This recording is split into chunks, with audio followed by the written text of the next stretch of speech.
திடீர் திருப்பம். மணிப்பூரில் ஆட்சி அமைக்கும் காங்கிரஸ். கலைக்கப்பட்ட பாஜக ஆட்சி.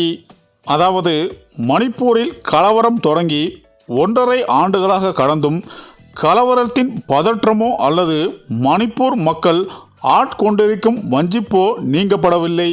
மேலும் இஸ்ரேல், காசா, ரஷ்யா, உக்ரைன் என மற்ற நாடுகளுக்கிடையே நடைபெறும் போருக்கு கருத்து தெரிவிக்கவும், வெளிநாடுகளுக்கு சுற்றுப்பயணம் மேற்கொள்ளவும், தேர்தல் பிரச்சாரங்களில் ஈடுபடவும் நேரம் இருக்கும்.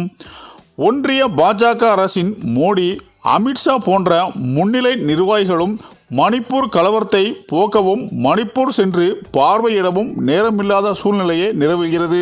இதனால் பாஜகவில் இருக்கிற குகி இனத்தை சேர்ந்த மக்கள், நிராகரிகளான மணிப்பூர் சட்டப்பேரவை உறுப்பினர்கள் கடும் சிரமத்திற்கு உள்ளாகினர். மேலும் மணிப்பூர் முதல்வர் பைரவன் சிங் பதவி விலக வேண்டும் என பிரச்சாரம் செய்வர்களின் பாஜகவின் சட்டப்பேரவை உறுப்பினர்களும் அடக்கம். இச்சூழலில் மணிப்பூர் பாஜகவின் கூட்டணியில் இருந்த தேசிய மக்கள் கட்சி மணிப்பூரில் வன்முறை தடுக்க முதலமைச்சர் பைரவன் சிங் அரசு தவறிவிட்டது என அதிருப்தியில் தெரிவித்தார். கூட்டணியில் இருந்து விலகுவதாகவும் அறிவித்துள்ளது.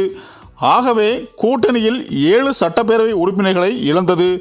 பாஜக தலைமையான கூட்டணி பிளவு ஒருபுறம், மக்கள் கிளர்ச்சியும் வெகுவாக அதிகரித்துள்ளது. இதன் எதிரொலியாக கடந்த 2 நாட்களில் 13 சட்டப்பேரவை உறுப்பினர்கள் அமைச்சர்கள் வீடுகளில் மீது தாக்குதல் நடந்ததோடு பாஜக முதல்வர் அமைச்சர் பைரவன் சிங் வீட்டில் மீதும் தாக்குதல் நடத்தப்பட்டுள்ளது. மேலும் மணிப்பூரில் வன்முறையை கண்டித்து நேற்று டெல்லியில் போராட்டம் நடத்திய நூற்றுக்கணக்கான மணிப்பூர் மக்கள் உள்துறை அமித்ஷா வீட்டையும் முற்றுகையிட்டதால் பெரும் பரபரப்பு ஏற்பட்டது.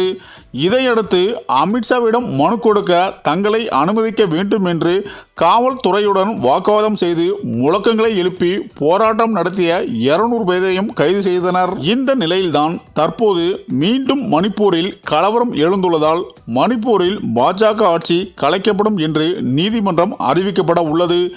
இதனால் மணிப்பூரில் காங்கிரஸ் ஆட்சி அமைக்கும் என்ற தகவலும் வெளிவந்து கொண்டிருக்கிறது.